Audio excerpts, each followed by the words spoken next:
Chief. It won't be permanent. You want to see something permanent? Boom, boom, boom.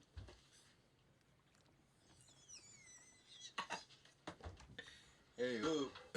You want to feel something permanent? Just put your hand underneath my cap. Just feel a little lump. Knock on Nolan, St. Paddy's Day, Boston. I got that beat. I got that beat.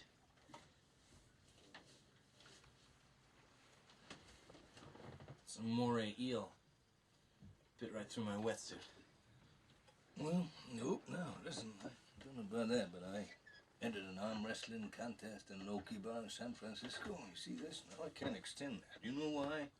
Got to the semi-final, celebrating my third wife's demise. Big Chinese fella, he pulled me right over.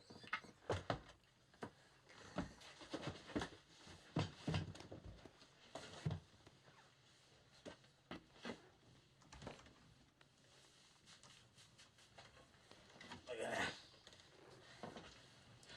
It's a bull shark. It scraped me when I was taking samples. I got something for you. That's the thresher. You see that, Chief? Thresher's tail. Thresher? It's a shark.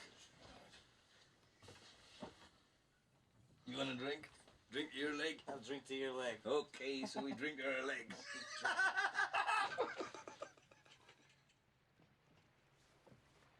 I got the creme de la creme. Right here. Hold on. Hey, you see that? You're wearing a sweater. Right there. Mary Ellen Moffat. She broke my heart.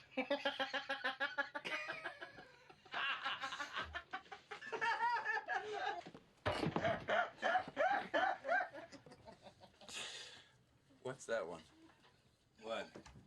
That one there, on your arm. Oh, well, it's a tattoo. I got that removed. Don't tell me. Don't tell me. Mother.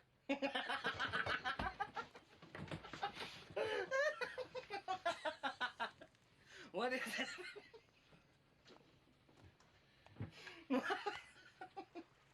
Mr. Hooper, that's the USS Indianapolis.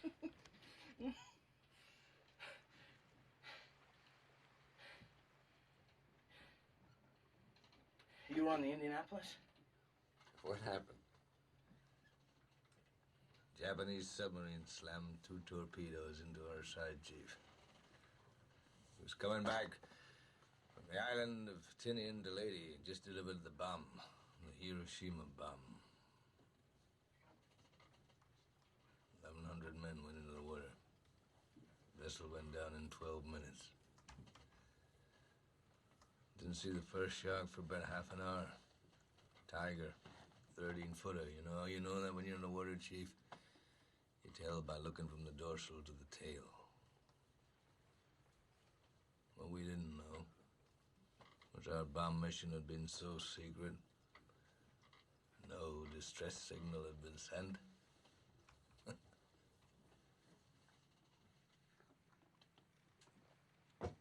They didn't even list us overdue for a week.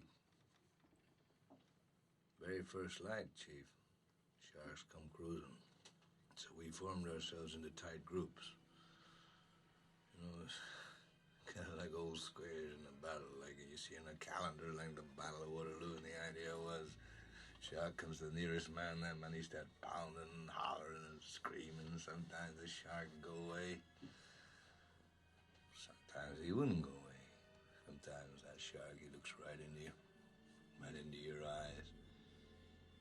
You know the thing about a shark, he's got lifeless eyes, black eyes, like a doll's eye. When he comes at you, he doesn't seem to be living until he bites you. And those black eyes roll over white, and then... oh, then you hear that terrible high-pitched screaming. The ocean turns red, and in spite of all the pounding and the hollering, they all come in, they rip you to pieces.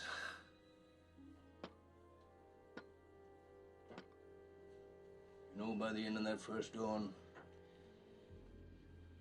lost 100 men. I don't know how many sharks. Maybe 1,000. I don't know how many men. They average 6 an hour. On Thursday morning, Chief, I bumped into a friend of mine, Herbie Robinson from Cleveland. Baseball player. Bosun's mate. I thought he was asleep. Reached over to wake him up. Bobbed up and down in the water. It was like a kind of top. Upended. Well, he'd been bitten in half below the waist. Noon the 5th day, Mr. Hooper, Lockheed Ventura saw us. He swung in low and he saw us. He was a young pilot, a lot younger than Mr. Hooper anyway. He saw us and he come in low, and 3 hours later, a big fat PBY comes down and started to pick us up. You know, that was the time I was most frightened, waiting for my turn. I'll never put on a life jacket again. So, 1,100 men went in the war. 316 men come out. The Sharks took the rest June the 29th.